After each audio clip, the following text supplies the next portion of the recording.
Welcome to the Queens on Decks, where I interview female DJs from around the world. I am Michelle Miller, your host of the Royal Queens Rising podcast. We share our inspiring stories and secrets to our success.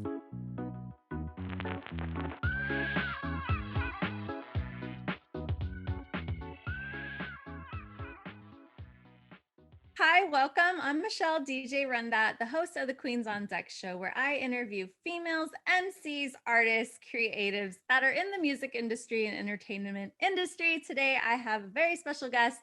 Welcome, Vickie Musni. Hi. Michelle, thanks so much for inviting me to join you today. Yeah, super excited to learn more about you and hear your story on how you got into being an MC, a trivia host, and which is something I am like scared of because I think trivia is scary. So maybe you can help me get over some of those thoughts about trivia. Sure. And you're also an author just like me. So it's super cool to connect with another boss mama. You're also a mama. So you do all kinds of cool stuff. I would love to hear, like, how did it all begin? How did it all begin? Well, officially, technically, it began at our wedding. My husband had just finished going back to school and getting a second degree in computer animation and video. His first degree was in graphic design.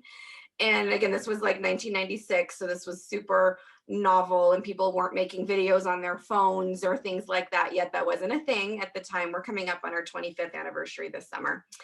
And at our wedding reception, people came up to us just gaga over the video that he had made that he showed, which was basically just pictures with a little bit of animated transition and some animated, captions that came on once in a while set to music.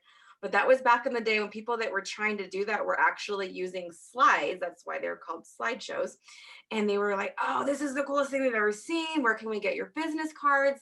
And we kind of looked at each other and were like, business cards? People would pay us to do this? And between our wedding and our first anniversary, we had 14 friends get married. Actually, 28 of them. We attended 14 weddings. And most of them hired us to make these little, what we call video scrapbooks.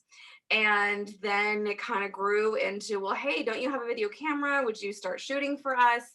And then I was also asked to be a coordinator at the venue where we got married. So they kind of hired me and recruited me after planning with me and learning my personality. And I started training as soon as we got home from our honeymoon. So for the next 4 years, I was a wedding coordinator and he was doing video and video scrapbook.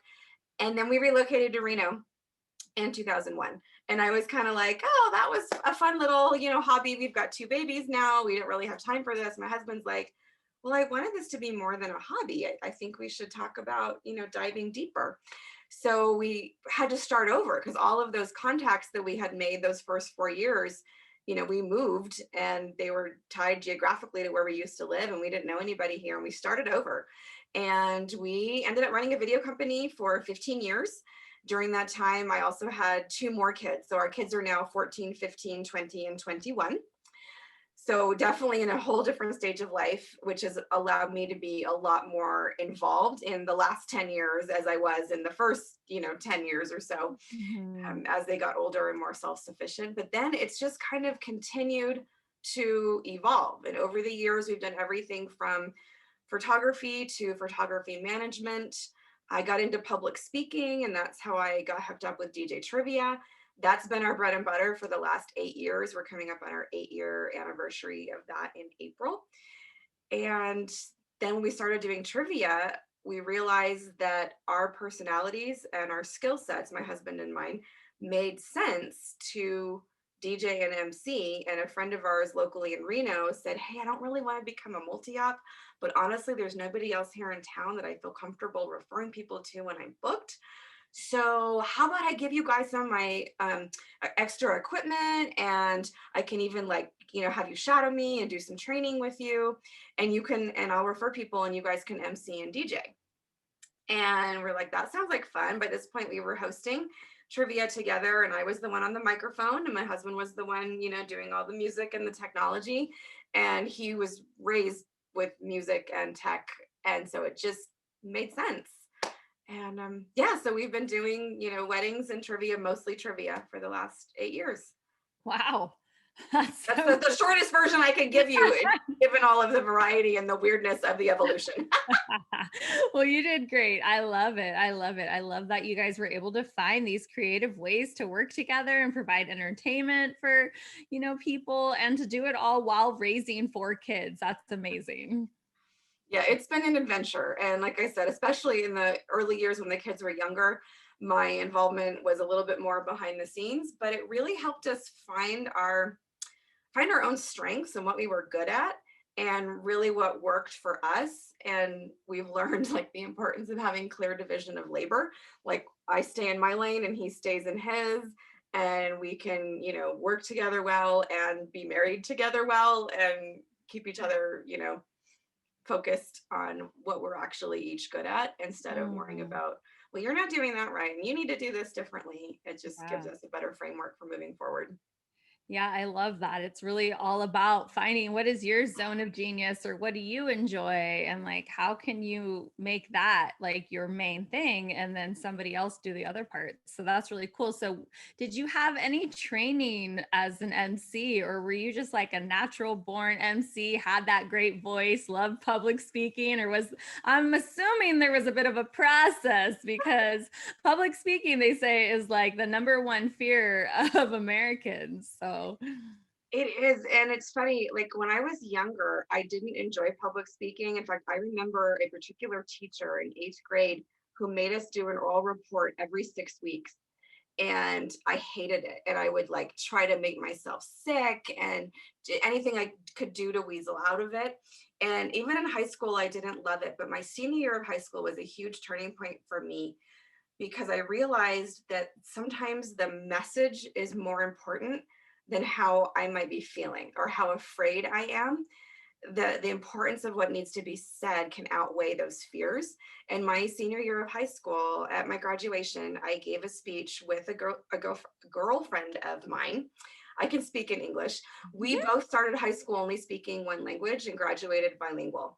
And she grew up in Mexico and had moved to San Jose, California, where I was living. And I grew up in San Jose and had spent part of my high school living in Mexico and ended up fluent. So we did this speech together where she started in Spanish and I translated, and then we switched halfway. And when people realized that that was our story, and the message of bringing cultures together and what we can accomplish and learn from one another, that even though I know I was shaking and I've watched the video later and it was not my best speech, but it was that moment where I went, you know what? Speaking is important. And when you have a message that's worth sharing, you've got to get over yourself and figure out how to get that message out in a positive and healthy way. So then fast forward to when my kids were little and I'd moved to Reno and I needed to make friends, I joined a mother's organization called MOPS, Mothers of Preschoolers, simply because I was an extrovert who had 2 children that couldn't speak and I didn't have any friends in this town and I needed to survive. And very shortly, I was thrown into leadership, leading a table group and asked to start speaking. A year later, I was the head of all of the MOPS groups in the state of Nevada, and I was putting on leadership conferences and training. So I had this idea that like I liked public speaking by this point, and I learned that I could share things in a powerful way. And I did spend a couple of years as a public school teacher, so I had some speaking in that regard too. And the teaching part is, I think, what resonated with me. So I decided one day I was going to sign up for this professional public speaking course. And when I took that course, I honestly didn't even do a ton of research. I just found a course that was in my price range within driving distance to my house, and I could afford to go, and the dates worked. And I got there and I was like, oh, these are the people that wrote that personality test that my husband and I took. And that whole week of conference and public speaking training was steeped in personalities. And basically, the premise was if you're going to speak to an audience, you need to be aware that everybody in your audience has a different personality type. So if you're only speaking to one style, you're going to be losing 3/4 of your audience, or if not losing them, not connecting with them at as deep of a level. So that reawakened my love of public speaking and personality study. And I ended up going to a second conference the next year and getting certified as a certified personality trainer. And that's when I had my aha moment oh my gosh, this isn't just something that I can do with these parenting classes or talking about, getting along with my spouse and helping friends understand, their relationships. But it was like, oh, I can apply this to business. I could start looking at the brides that we're serving according to their personality type and see if I can make some changes in the way I talk to them or the way I communicate and improve those relationships. So then that kind of turned into this little talk that I gave because I was involved with the local ADJA chapter here at the time, not as a DJ. They invited me because I was a good networker. And frankly, I got a lot of bookings from referrals from DJs in my area for my video company. So I was super involved with the ADJA here in Reno. And then somebody said, oh, could you come give that talk at the ADJA in Sacramento? And then I was there and they're like, hey, I'm with AFWPI. We've got a regional conference coming up. Can you give that talk there? And it just kind of started to snowball. So the public speaking and the growth of my business was happening at the same time. And I know this is a really long, curvy answer to your question, but I promise I'm getting back there. So once I started speaking in the DJ world, I was realizing I was getting all of this training because I was going to all of these DJ conferences and I was seeing some of the best MCs in the business. My very first DJ event I went to, the first two speakers I met, not knowing anything about them or who they were Scott Favor and Jim Cerrone, who, if you're going to get introduced to people right off the bat, they were a really good intro because their stage presence, the way they MC event, the way they host, their personalities, the way they learn names is remarkable. And that made me go, I want to start doing this. So when I started doing weddings, I was just kind of leaning on the fact that I wasn't afraid to get in front of an audience. I've been working in weddings for a long time. And I'd been, filming weddings for 15 years, not realizing that that was actually pretty decent training ground. But I think I'd done 3 weddings when Mitch Taylor encouraged me to go with him and one of his employees to a Marbecca workshop. And that's when I realized, oh my God, there's so much more I don't know. And I've done a couple of workshops with Mark and Rebecca. I've done one with Randy Bartlett. I've done some training with Mike Walter and a few others, and Bill Herman. I did his entertainment experience in Australia a few years ago and kind of learned to find my own persona, but with a lot of guidance and influence from amazing other people in the MC world. Wow, that's super inspiring, all of it, because I'm pretty new to all of this. And I actually it's really cool that we're connecting right now because I've been through leadership. Last year, I started my transformational leadership journey, and I am focused right now on style flexing and the 4 personality types. In me, I'm a promoter supporter. So I call it a yellow green, which is perfect that you're wearing yellow and I see green in your background. It suits you. It works. yeah. So I'm curious to learn a little bit more about your book, which is about personalities, right? Yeah. 3 of the 4 books that I've either written or co-written are about personalities directly. The first one is Personalities for Business. And then later, my brother and I wrote Personalities for Educators.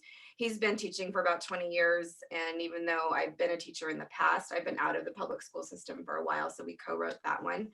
And then I also co-wrote a book with Mitch Taylor when we were doing our podcast. That one's not personality specific, but we hit on some of the themes of connecting with people. And then the more recent one is Color Me Smart, which actually I happen to have it right here for those following on video. And SMART is my little acronym I use for sales, marketing, abilities, relationships, and teams.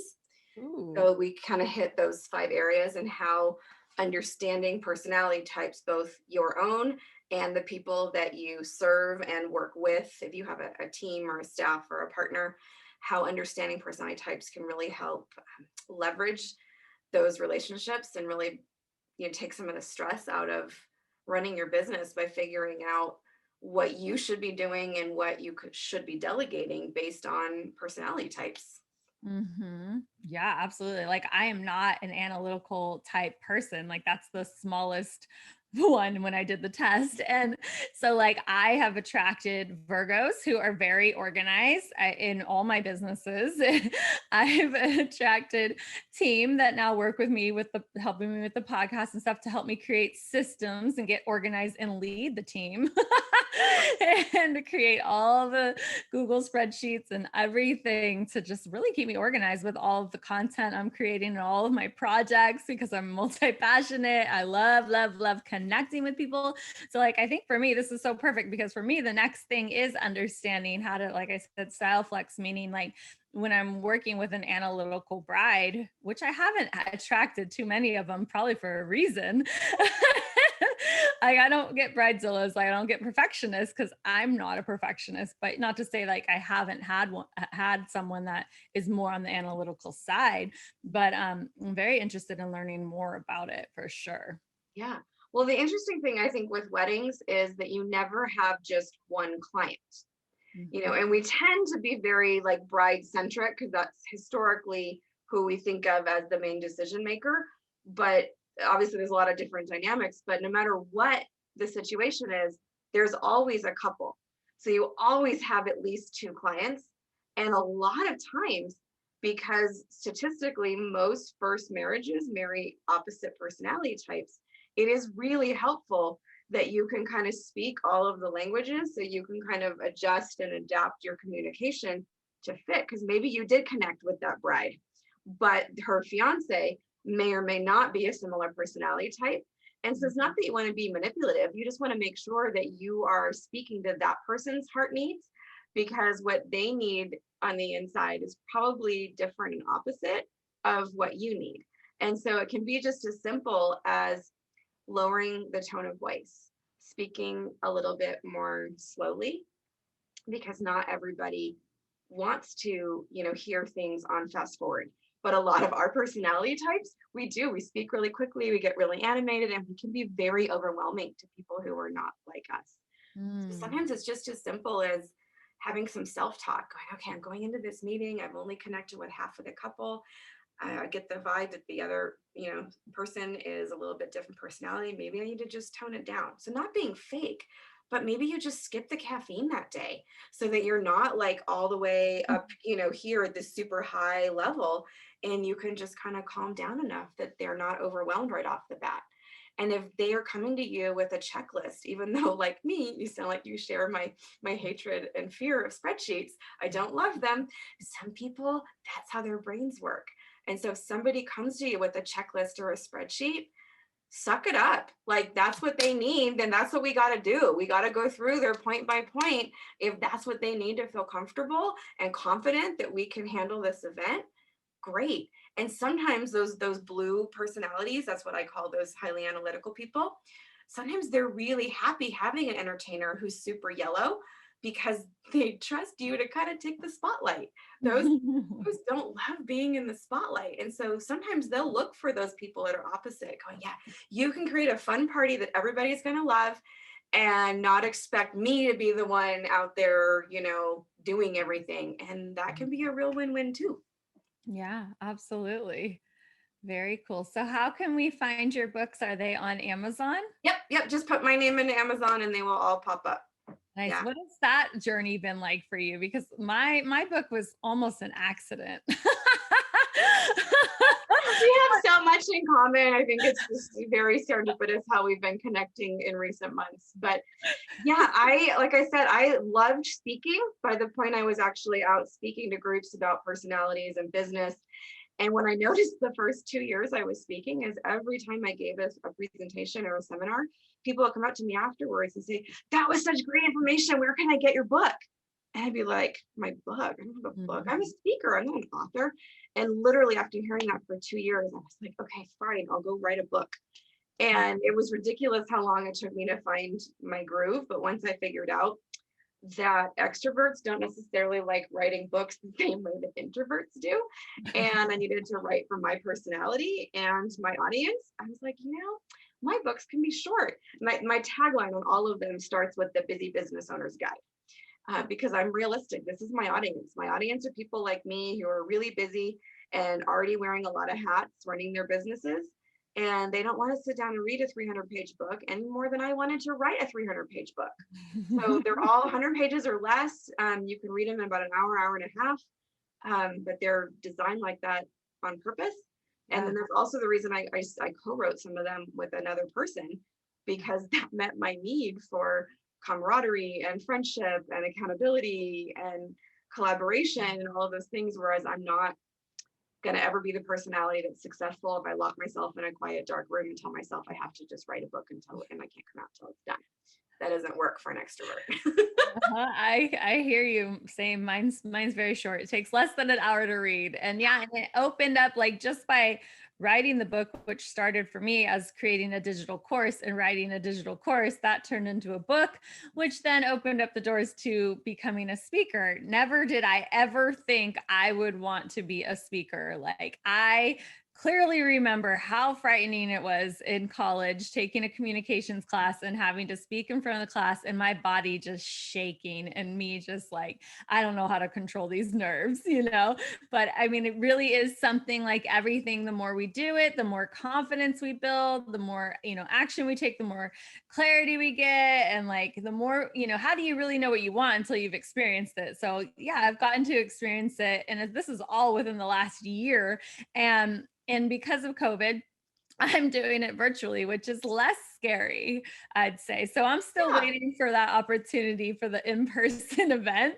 We'll see what happens, but I think this gave me more time to train.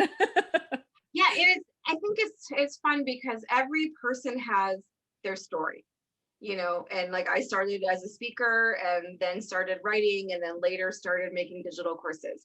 And obviously you've done those things in a different order. And I have other friends who wrote first and then started speaking and then started course creation. And it's just confirmation that we all have our own journey. There is no one right path. And I think it's really just a matter of finding a way to get that message out. Like I was saying, I had that moment when I was in high school and I realized that this is a bigger message. This is more important than me feeling nervous. Like I've got to just get over it. Like there's an audience that need this. And I don't care if you're emceeing a wedding or if you are speaking to a group of peers in a professional education setting. If you've got a message that you are passionate about that matters to your audience, then you find a way to get it out there. And, you know, that's really the bottom line is, you know, if you've got something to say, it's on you then to figure out what's going to be the best and most effective way to do it. Mm-hmm. So if you're talking about the MC side, because that's a whole different style of speaking than like creating a seminar or teaching a course. But there's training for that. There's training for the other. And in our industry, we've got access to so many people who have a lot of skills and a lot to offer. And there's just a ton of resources out there. So yeah, just connect with those people and just keep moving forward. So you picked an interesting year with COVID, you know, to decide you wanted to start speaking, but in some ways it's safe because you're in the comfort of your own home. And, you know, I mean, I think you're going to love speaking on the stage. You're going to get that energy from the people around you, and it's going to be a fun transition for you. Oh, thank you. Yeah. And I agree 100%. And it's like something I get to remind myself is like, get over yourself, because what you have to share, you never know who you're going to touch, whose life you're going to change. You know, it feels so good when I get feedback. Like most of the time, like when I run into people, they're like, thank you for your Facebook posts. And I think like there's that story in my head sometimes of like, oh, I post too much stuff online. Like that's probably annoying. Like I've had those thoughts, but then like I get such good feedback. Like people really appreciate the positivity. And like half the time I'm putting it out there because I need to hear it myself. I need to remind myself. I need to coach myself. Well, and I'm one too. I would rather post the positive stuff. I don't think we should be airing all of our dirty laundry out on social media for everyone. There's certain things you just kind of have to deal with on your own or with, you know, certain select people. But B, like, I love my memories on Facebook, and I don't want to be reminded of all of the bad stuff. Like, I'd rather go, oh, a year ago I was here, or 2 years ago I was there. And oh, look at that, how much fun we had at that conference. Again, those are mixed emotions, you know, this year since it's been so long since we've seen peers in person.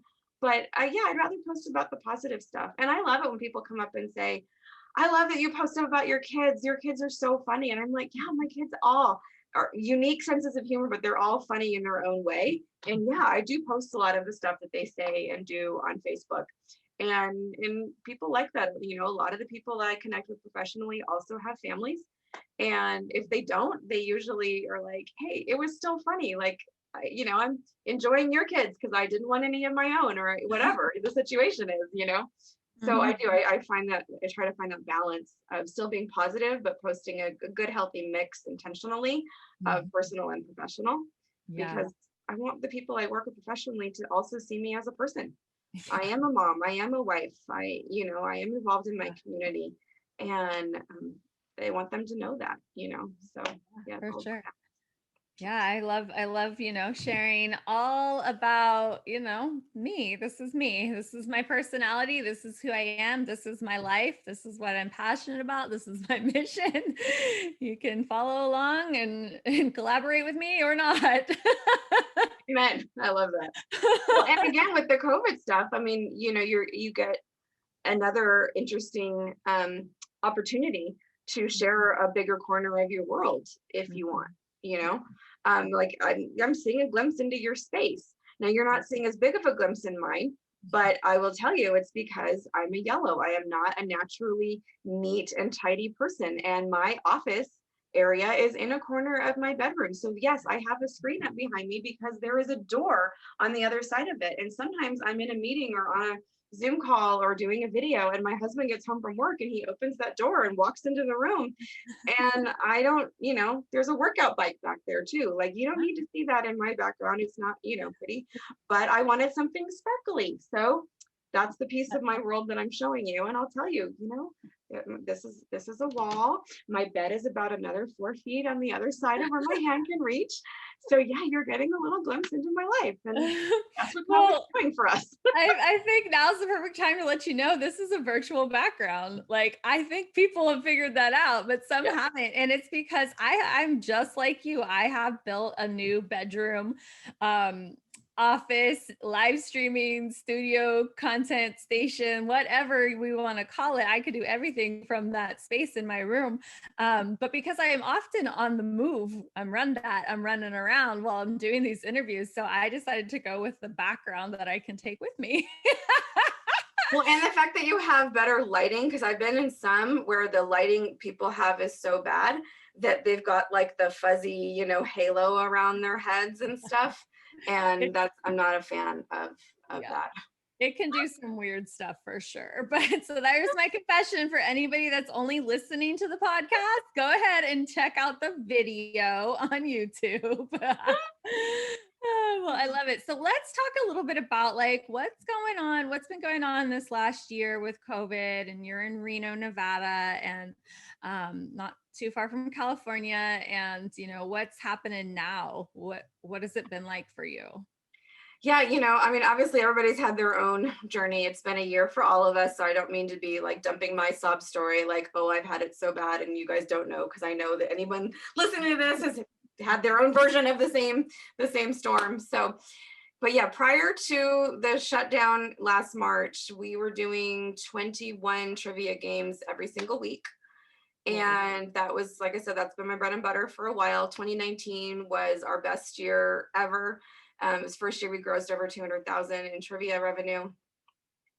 And then all of a sudden, things came to a screeching halt. In fact, we're coming up on St. Patrick's Day, and I was just talking to my husband. I remember last year, I dragged you to a bar on St. Patrick's Day and said, come on, we got to go out. This will be our last chance to go out to a bar for 2 weeks. And yeah, we had no idea what we were in for. And we were shut down completely for several months. And then we had a few of those like start to open up, and we would get like, you know, 4 or 5 games going. I think at one point we had, I don't know, maybe 10 in the summer, and then they shut us down again completely for another 2 months. And then we were allowed to go back again. But then it's all down based on capacity, right? So we were at 25% capacity. I only had 5 of my clients that were able to even give us a shot. They had to have, you know, seating for 100 normally for it to even be somewhat feasible to do a trivia night for 25. But like my little places, my little bars that had 30 something seats, that we're allowed to have 7 people in the bar, they're not paying for entertainment, you know? So I had a few clients that were able to hang with us this winter.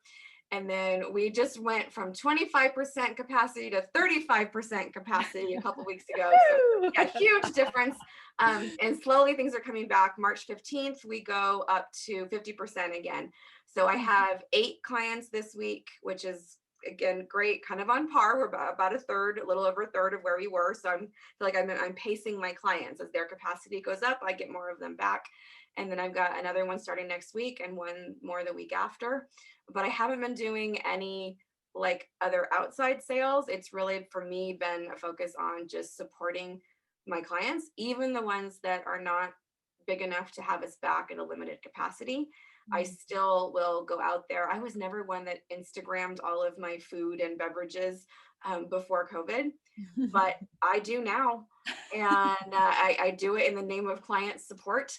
And that's more than just a category for our taxes, which it is, but it is, you know, a philosophy. Like whenever we go out to eat, or if I'm meeting a friend for drinks or anything, it's, where do you want to go? I'll only go to one of these people. I'm only supporting my own clients right now because my budget is limited, and they are going to get my business dollars, my local people that are hanging with me, whether they have a game currently or not. It is still my job to support them. So it's forced me to be creative. We've done photo scavenger hunts and other kind of online contests when we were shut down from having trivia games, just to, you know, encourage people to get out there and go get a to-go order, make a retail purchase, buy a gift card, do something, post it on Facebook, and you get entered into a drawing, kind of a thing. So whatever we've been able to do to support as we rebuild. I did manage to get 3 weddings in last year. One on Leap Day, right before everything shut down. And they went to France on their honeymoon and got COVID over there. But the wedding was safe here because it hadn't really, you know, hit yet. And then we had 2 in the fall that were smaller backyard events, you know, masks, etc. So yeah, it's, you know, probably very similar to a lot of people. You know, we're in the rebuilding stage, looking for the light at the end of the tunnel. I'm wondering if and when we're going to get our vaccines, because entertainment isn't special enough yet. Yeah, I was thinking about that earlier because I'm a little on the fence about it, to be honest. But I was thinking, I wonder if I said, you know, I'm an entertainer. Help me. My husband is a teacher. That's how we get our insurance. And honestly, thankfully, during COVID, we were very grateful for that income. Previously, it had only been about 25% of our income. But we realized that when push came to shove and we weren't going anywhere, we could actually live off of 25% of our income. But because he's a teacher, he is seeing students in person and is on the list. He actually just got his 2nd shot last week, and no side effects or anything really to speak of. And I'm feeling really good about that. So yeah, we're excited. And I'm jealous. I would do it, but I'm just not special enough yet. Yeah, well, I feel like we're starting to see a little bit of light at the end of the tunnel. We here in Humboldt County, Northern California, just went into red tier, whatever that means. I think it means we could actually have some indoor dining. But yeah, there's still a lot unknown. And, you know, I just keep pushing, keep, you know, connecting with people, feeling inspired by hearing your stories and everything you've been up to in your journey. So thank you so much for being on the show and sharing that with all of us. No, thank you for having me. It's fun to connect, and hopefully I'll get to meet some new people. I'm assuming you'll tag me in some way, shape, or form, and I'll be able to comment if people reach out or want to connect. So yeah, for sure. How is the best way that we can support you and find you online? if you can spell my name right, that will help you find me. It's it's kind of, I know it's funny, but Vickie is Vickie, and then last name Musni. People like to take the E off of my first name and stick it on my last name or something like that, and then it makes it a little harder. But VickieMusni.com, or on Facebook, it's actually Speaker Vickie Musni is my professional page where I talk about personalities and things like that. And then if you send me a friend request, I'll tell you now, I do not accept friend requests unless there's a message attached. So if you want to be a friend, like a personal friend, then send a personal message and just say, hey, I heard you on Michelle's podcast and I want to connect. Otherwise, you will sit there with the thousands of other friend requests from people that didn't bother to send a message. Nice boundary. Instagram, I don't share as much personal stuff, but I have a separate page for my DJ Trivia in Nevada. And then my Vickie Musni is a mix of emceeing and speaking and a lot of family stuff. So Awesome. Awesome. Well, thank you so much. Thanks everyone for tuning in, and we'll see you next time. Bye. Go to my website to claim your free gift, a digital copy of my best-selling book, How to Start a DJ Business. www.djrundat.com. Follow me on all social media handles: Facebook, Instagram, Twitter, and Twitch at DJ RunDat. Be sure to subscribe to my YouTube channel. To learn how you can book me or work with me, go to my website or email me at michelle@djrundat.com.